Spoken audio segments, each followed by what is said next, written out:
In another room, Lex and the others had the same problem. They couldn't go anywhere either. "Just wait," said DeRosa. "Why?" asked Lex. DeRosa looked at his watch.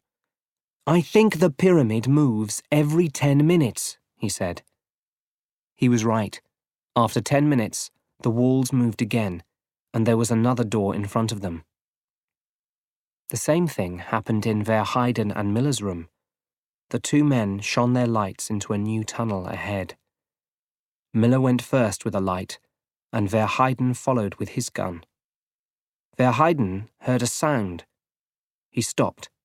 It sounded like something living. But what? He looked around. Where was it coming from? Suddenly a hole appeared below Verheiden. He fell down into it. "Get me out of here!" called Verheiden. But there was no time. The hole down to the tunnel below was already closing. Miller couldn't do anything to stop it. "No!" cried Verheiden. He didn't want to be alone in this tunnel. But then he looked up and saw that he wasn't alone. Something was moving at the other end of the tunnel.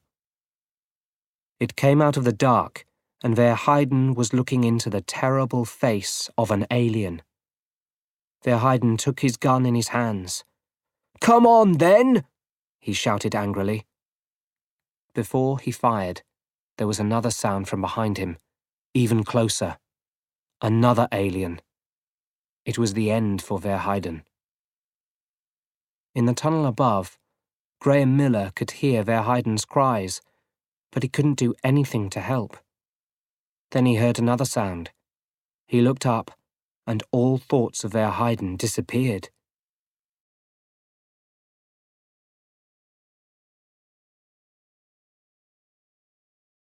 The aliens were coming for Miller, too. "Wayland, are you okay?" asked Lex. It was more and more difficult for the ill man to continue. He needed to rest.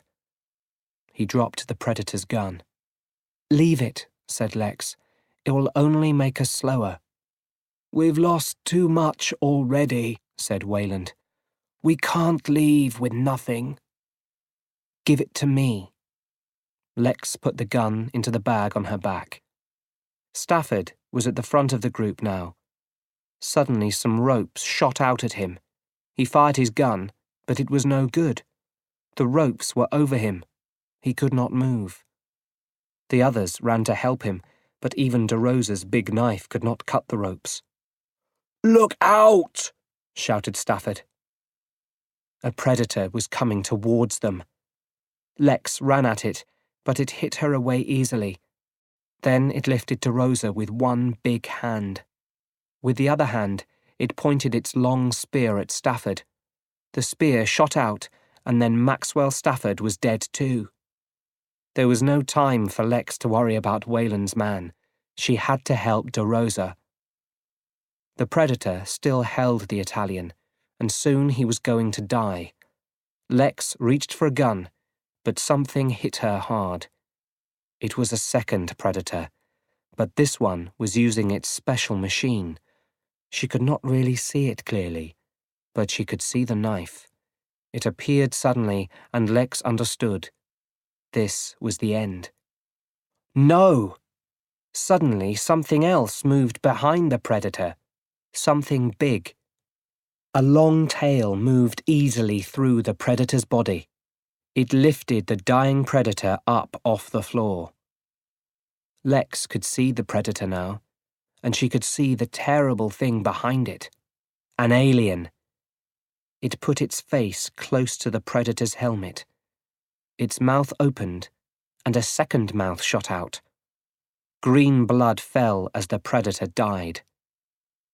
The predator with DeRosa turned.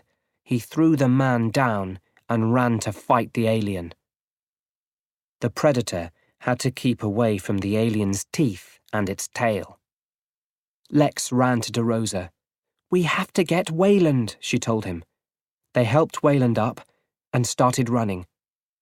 Behind them, the fight between predator and alien continued.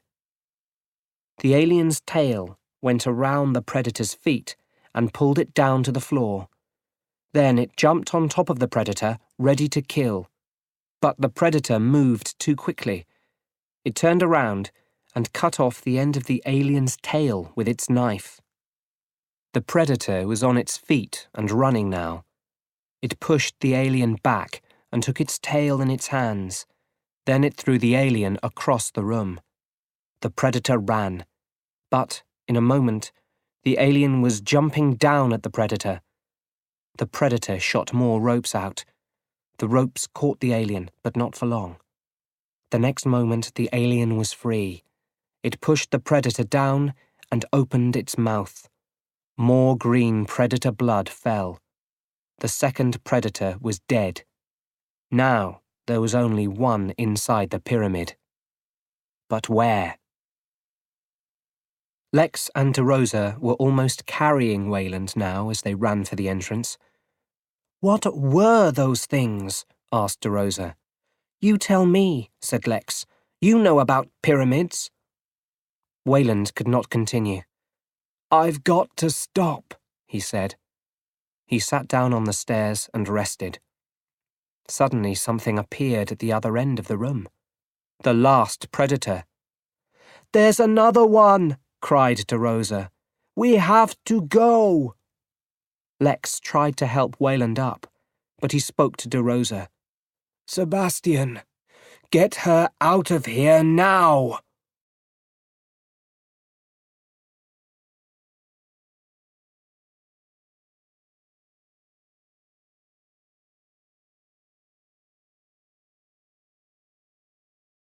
"Run!" DeRosa pulled Lex away towards the door as Wayland stood. The predator pushed him to the floor easily. An ill man like Wayland was no danger. The predator moved to the stairs. "Don't turn your back on me!" shouted Wayland. He pulled out a flare and lit it. He held it in his hand as the fire shot out at the predator. The predator stopped.